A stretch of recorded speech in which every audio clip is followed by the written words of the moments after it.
La présence policière dans les écoles, c'est des solutions qui semblent peut-être pouvoir venir résoudre des défis, mais parfois, ça ne fait qu'aggraver. Donc, ça aussi, d'avoir des casquettes en téflon pour protéger les têtes de nos intervenants, ça me fait penser, mais on n'est pas des agents dans des prisons non plus, là.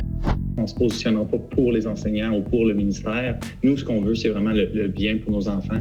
Dès qu'ils enfilent le matériel de protection, l'élève s'enflamme et se dit « je peux les frapper encore plus fort parce qu'elles sont protégées ». Tout parent veut que son enfant soit en sécurité dans une école. Puis si on parle de violence, c'est pas seulement l'action qui est arrivée, mais c'est la santé mentale. Je veux dire, mon enfant a vu telle chose arriver. Donc, on veut être assuré que ça va bien dans les écoles puis que notre enfant est en sécurité.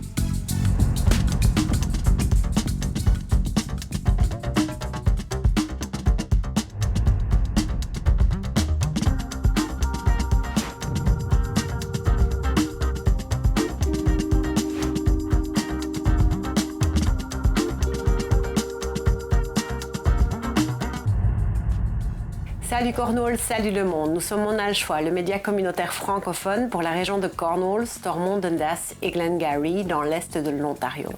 Au bout du rouleau, c'est comme ça que les enseignants se sentent à l'échelle de la province. La raison, une augmentation de la violence inquiétante, mise en lumière par une étude de l'Université d'Ottawa. Quelles sont les solutions à ce problème?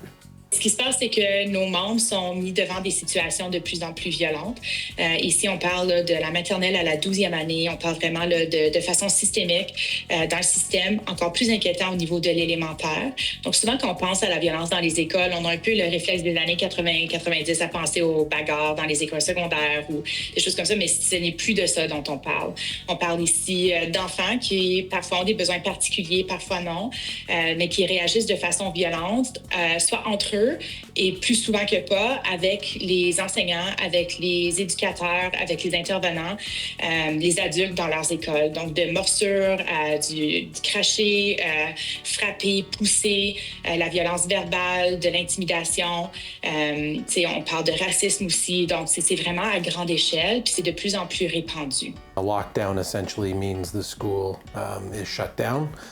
Teachers have steps they have to take with their students internally and externally from the outside of the building. As police, we have a process to arrive on scene, secure that scene of the school, and then locate and stop the threat. Ce qu'on entend partout en Ontario, que ce soit dans le nord, à l'est ou dans le sud, c'est que les parents semblent mal informés. Puis lorsqu'on parle de violence dans les écoles, on pense à des actions de frapper ou de toucher, mais c'est beaucoup plus que ça. Donc, les parents disent, mais OK, il y a eu un acte de violence dans la classe de mon enfant, et mon enfant a été témoin de ça. Donc, qu'est-ce qu'on fait pour ça? Donc, il y a beaucoup de questions, beaucoup de questions, puis on adresse, c'est certain. Est-ce qu'il y en a plus dans les écoles qu'il y en avait dans le passé?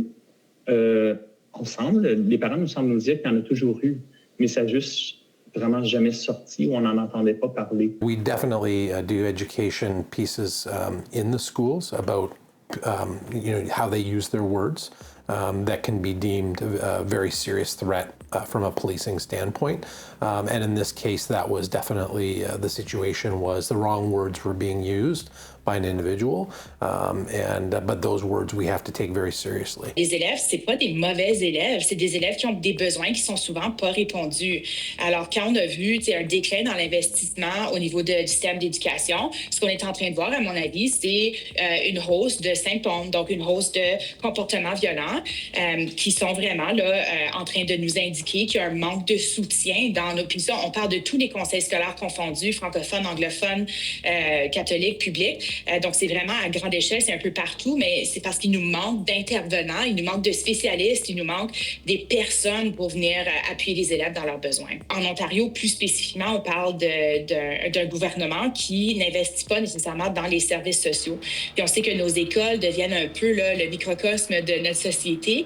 Ce qu'on vit à l'école, c'est qu'on vit les pressions qui sont exercées à l'extérieur de l'école aussi. On sait que la société est quand même prise au dépourvu dans plusieurs aspects, côté santé mentale, côté financier, services sociaux. La présence policière dans les écoles, bien que ça peut sembler comme étant la réponse à la violence dans les écoles, moi, je pense pas que ça va changer quoi que ce soit. Si on prenait l'argent qui était investi là, et on mettait au niveau de la santé mentale des travailleurs sociaux, des intervenants auprès des élèves, au niveau de la prévention, je pense que ça pourrait venir aider.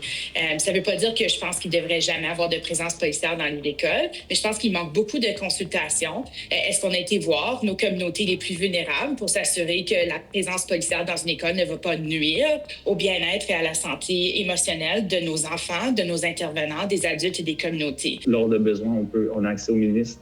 Donc, qu'est-ce qu'on pourrait revendiquer? C'est que tout parent veut que son enfant soit en sécurité dans une école. Puis, si on parle de violence, bien, c'est pas seulement l'action qui est arrivée, mais c'est être témoin, c'est qu'est-ce qui revient, la santé mentale. Je veux dire, mon enfant a vu telle chose arriver. Donc, on veut être assuré que ça va bien dans les écoles puis que notre enfant est en sécurité. The school boards have what are called safe schools principals, and they are principals who are strictly in charge of this school safety for the board. So I actually am the one oftentimes who will directly communicate with them. It's not uncommon for us to put another school within a certain proximity into a hold and secure, which essentially means they're going to be locked. However, they can operate internally within the school as normal, and we'll send a police unit there just more as a security presence until we are satisfied the other situation is under control. Malgré le taux de signalement qui peut être assez haut, on ne voit pas vraiment la réaction puis les mesures adéquates pour répondre à des questions de santé et sécurité de travailleurs, dans le fond. On a fourni le matériel de protection à plusieurs enseignants, plusieurs éducateurs dans les écoles de façon à prévenir les coups et les blessures. Okay. Mais pour nous, ça peut être efficace à court terme, mais il y a un risque de négliger aussi la nécessité d'une approche qui est proactive, qui vise vraiment à désamorcer la dynamique qui mène à des situations violentes. On voit même dans certaines j'ai des éducatrices qui m'ont dit que dès qu'ils enfilent le matériel de protection, l'élève s'enflamme et se dit « je peux les frapper encore plus fort parce qu'elles sont protégées ». Les parents vont nous parler, OK, regarde, on a besoin d'aide avec à gérer les finances dans nos familles pour s'assurer que ça va aller mieux. L'inflation, c'est quoi l'inflation? Ou qu'est-ce qu'on fait pour un enfant qui a des TDAH, etc. Donc, chaque jeudi soir, on a des formations qui sont ciblées, sont spécifiques pour les besoins des parents. Donc, les parents nous demandent des choses, puis on peut avoir des psychologues, on peut avoir on va aller chercher des experts en province. Et pour aider avec ça, l'AEFO, on a créé un microsite. Donc, c'est un microsite sur la violence qui a rassemblé toutes les façons de signaler dans chaque conseil scolaire de la province. Donc, selon l'employeur de nos membres, ils peuvent cliquer sur le lien puis trouver tous les formulaires puis la façon de signaler puis avoir accès à des personnes ressources.